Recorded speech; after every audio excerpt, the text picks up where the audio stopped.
50 গ্রাম কাবলি ছোলা নিয়েছি, যেটাকে রাত্রে বেলায় ভিজিয়ে রেখেছিলাম। এবার এটাকে সেদ্ধ করার জন্য কুকারে দিয়ে দিচ্ছি 50 গ্রাম ছোলা, আর দিয়ে দিচ্ছি 25 গ্রাম কাঁচা বাদাম ভিজিয়ে রেখেছিলাম। দিয়ে দিচ্ছি কেটে রাখা আলুটা, পিসগুলো দিয়ে দিচ্ছি 2 পিস কাশ্মীরি লঙ্কা, একটা তেজপাতা দিয়ে দিচ্ছি, 2 পিস এলাচ দিয়ে দিচ্ছি, একটা দারচিনি, 1 টিস্পুন হলুদ পাউডার দিয়ে দিচ্ছি, হাফ টিস্পুন শুকনো লঙ্কা পাউডার দিয়ে দিচ্ছি, দুটো কাঁচা লঙ্কা কাট করে দিচ্ছি, হাফ কাপ তেল, আর দিয়ে দিচ্ছি 2 কাপ পানি, আর সবশেষে দিয়ে দিচ্ছি 1 টিস্পুন গ্রেট করা আদা করে নিতে হবে।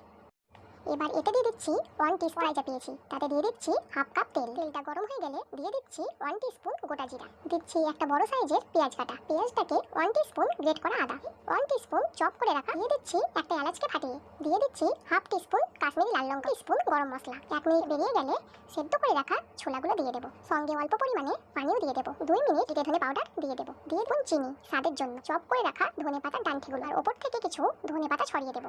একটু তৈরি হয়ে গেছে